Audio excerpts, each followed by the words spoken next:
kukumbuka Sabato. Tusare tupumzike toka kazini mwetu, tulisome neno, tumwabudu Mungu. Tumsifuni atupaye pumziko na msamaha wa dhambi. Njoni nyote tumwabudu, utamu wa raha ya Sabato. Tumsifuni atupaye pumziko na msamaha wa dhambi. Njoni nyote tumwabudu, utamu wa raha ya Sabato. Tumsifuni atupaye pumziko na msamaha wa dhambi. Njoni nyote tumwabudu, utamu wa raha ya Sabato.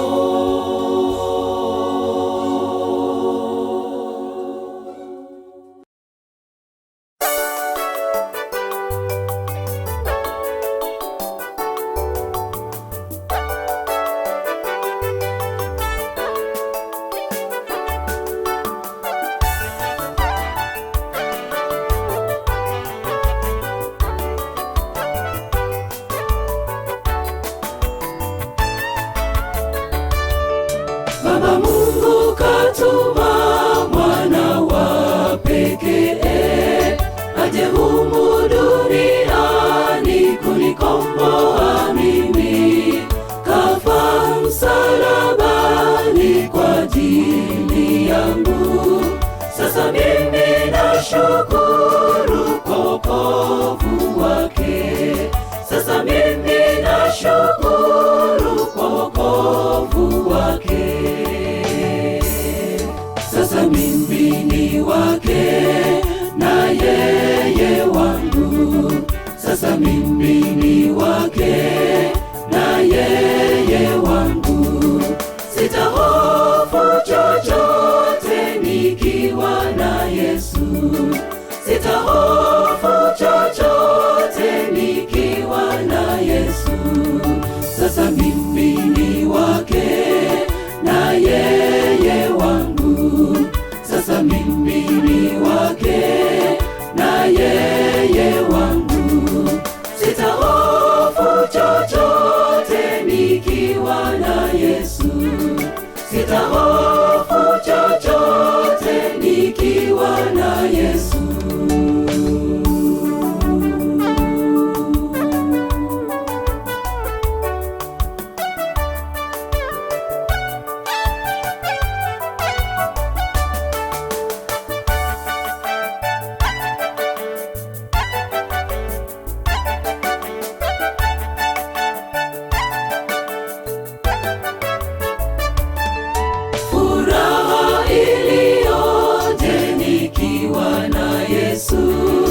Kwenye meza ya mbinguni nao malaika, tukisifu kwa tarumbeta na vinubi, tukipongezana sote kwa ushindi wetu.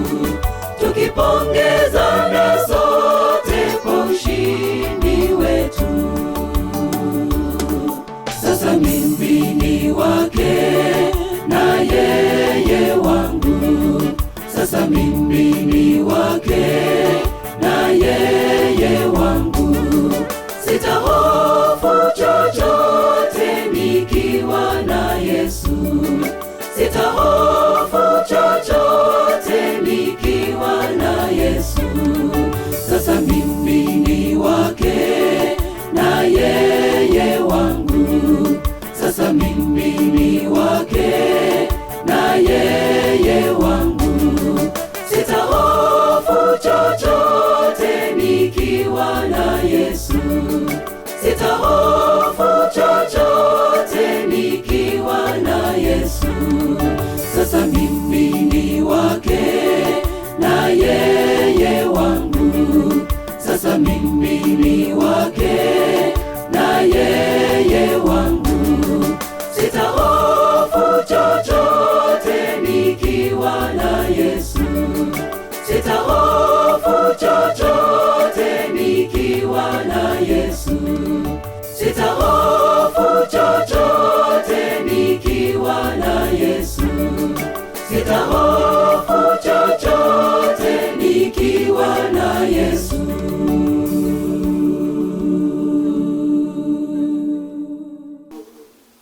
Amen. Amen. Welcome the speaker of the day. Happy Sabbath, everyone. Happy Sabbath day. Happy day. Happy Sabbath. It's another day we're going to have a Sabbath at home due to various circumstances which we cannot avoid. Let us pray. Amen. Gracious Master, we come before this particular time as we're going to study your word. You help us in our return. Let us apply it in our day-to-day lives. Be with us now forevermore. We pray this, trust and believe in Jesus' name. Amen. Today we are going to talk about making me a servant. I hope you don't mind, but who is a servant? I'd like one of us to help us by understanding the term servant. A servant is somebody who works under the master, follows the instruction, must be obedient. That's what we call a servant. Here, when we go to biblical, a servant is somebody who will serve others. Yeah, that's good. We have been told that a servant is anyone who serves under a particular authority which is higher than his or hers. As Christians, how many times in the churches are actions marked by wanting to serve or by a desire to be served? Most of us, we tend to let those who serve us, or rather, we are motivated by the desire to be served, or to lead and get honor, or to receive praise. Meaning that you want to be seen at a higher place than the one who is serving you. Let us open the book of Matthew chapter 18, verse 3 to 4. Someone to read for us. And said, Verily I say unto you, except he be converted and become a little children, he shall not enter in the kingdom of heaven. Whoever therefore shall humble himself as this little child, the same is greatest in the kingdom of heaven. Yes, we've understood that for one to become the greatest in the kingdom of heaven, himself should be humble as the little child, so that we may enter the kingdom of heaven. As Jesus has said, unless you are converted to become as little children, you will by no means enter the kingdom of heaven. You know, the attitude a child has towards a greater person is that they humble themselves. Even though they are treated harshly, especially, I'd say, when they wrong maybe a parent, maybe they broke something, maybe a glass, or maybe they did something that was not supposed to be done. They tend to get scared, and though they are punished, they still come back to the older person and say, yeah, I know I did something wrong, and they'll forget all about it. Rather than an adult, they hold a grudge and keep it to their heart, saying that this person did this to me, knowing that I did because of something, or maybe something made me to do that. Someone to read for us the book of Romans chapter 8, verse 5 to 8. For those who live according to the flesh set their minds on things of the flesh, but those who live according to the Spirit set their minds on the things of the Spirit. To set the mind of the flesh in death, but to set the mind of the Spirit is life and peace. For the mind that is set on the flesh is hostile to God. It does not submit to God's law, indeed it cannot. And those who are in flesh cannot please God. Yeah. We as Christians are called all to be servants, but we cannot be servants if we are bound by the worldly pleasures, maybe by flesh. By speaking about flesh, the Bible talks about maybe sexuality.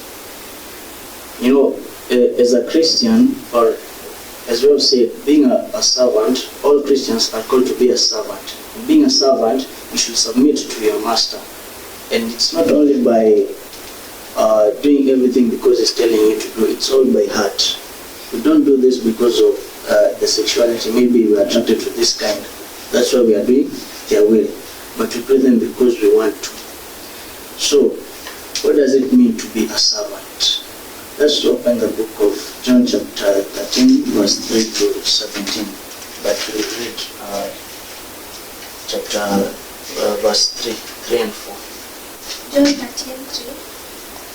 Jesus, knowing that the Father had given all things in his hands, and that he had come from God and was going to God, rose from supper, laid aside his garments, and girded himself with a towel. Yeah. So, the rest of the verses from verse 3 to 7, we'll get to understand what we mean by being a servant. So, first lesson of being a servant, it is to humble oneself and put the good of others before thyself. By humbling yourself, I mean that we don't need to bring out our ego and show that we are the head. We need to humble ourselves and put ourselves according to a level and be good of others than being only being good to yourself. Treat them as you want them to treat you. Lesson number 2 we learn about being a servant is to lose your life in service for God and others. By this I mean, we remember the incident where Jesus washed the foot of the disciples. Though him being the Son of God, he lowered himself in such a way that he had to go down on his knees and wash the feet of his disciples. That is one of ways of being a good servant, by losing your life in service for God and others. Number 3, it's the opposite of pride and arrogance. Most of us understand the meaning of pride. Let's say like the leaders. If I was a leader and have those riches, a lot of wealth, money, I don't think I'd be trying to associate myself with the low people. Let's say like the street people who are in town. I'd rather buy even a private a car and a chauffeur to drive me all the way to town so that I can avoid meeting with the beggars.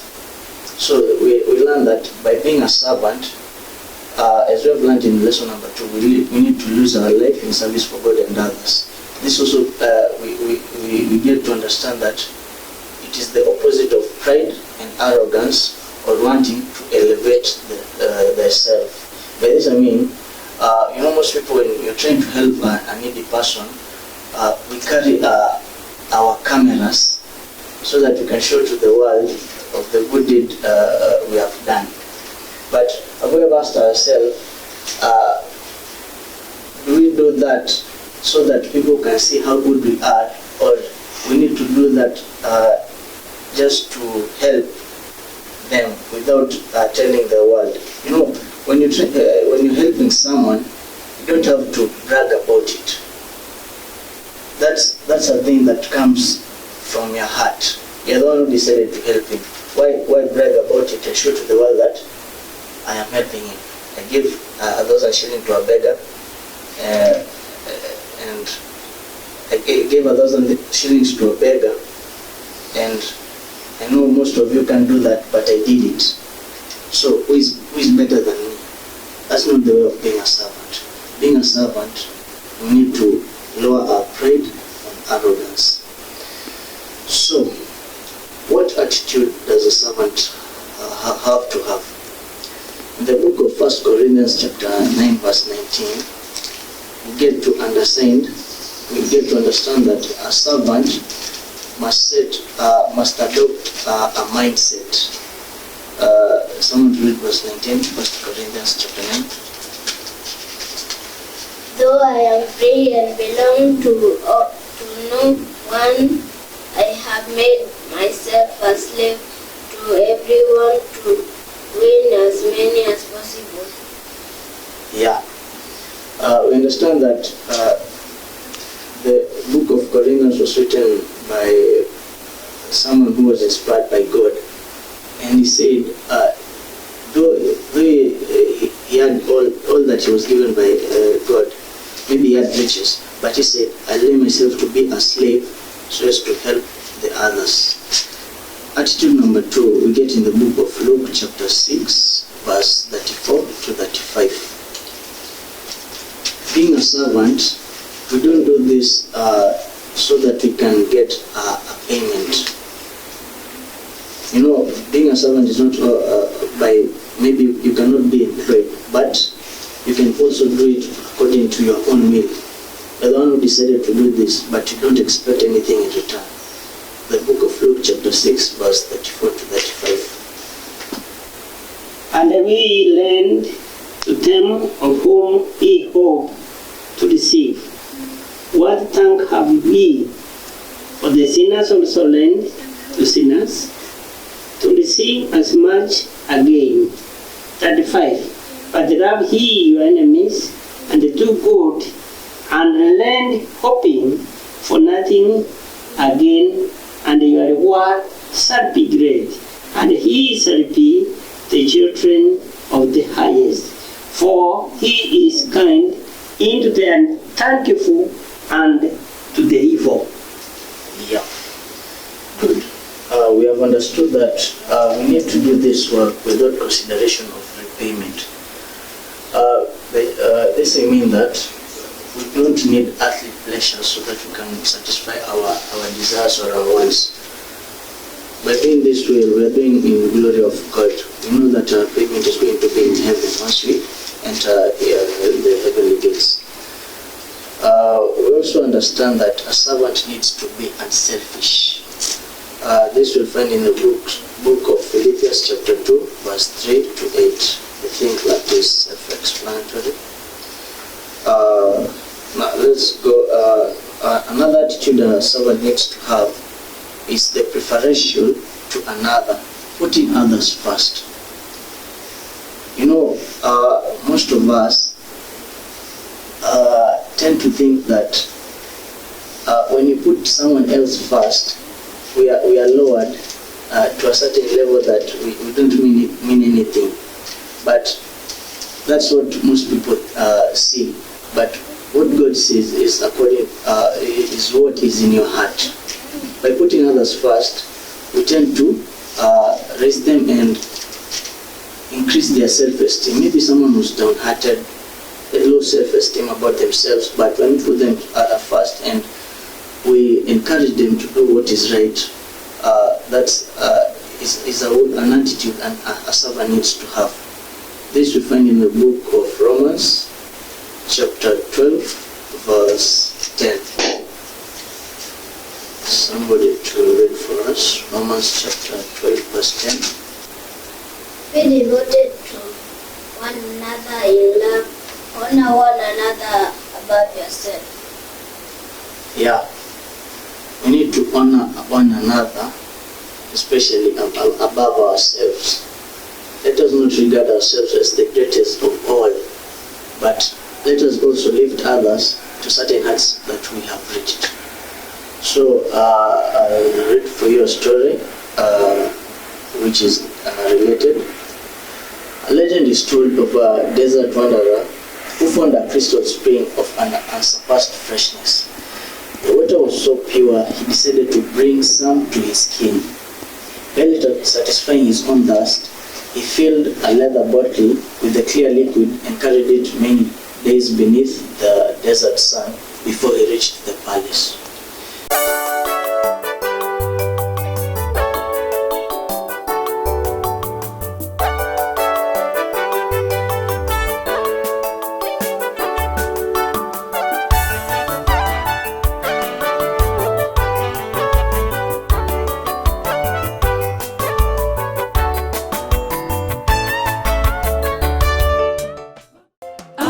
Anapoita nitaweteka.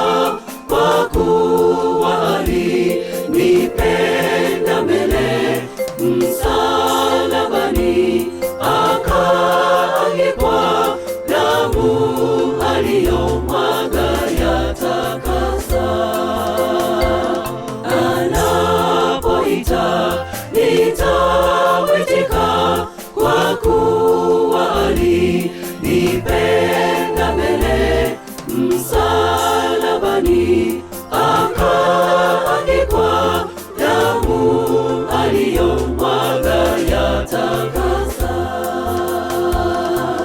Haleluya, asifiwe, jina la Bwana litukuzwe, matendo ya mikono yake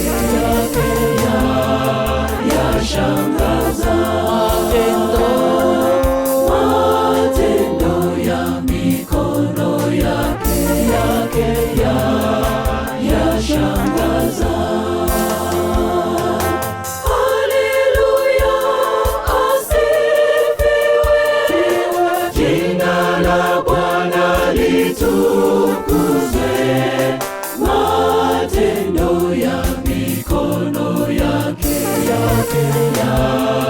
yashangaza. Matendo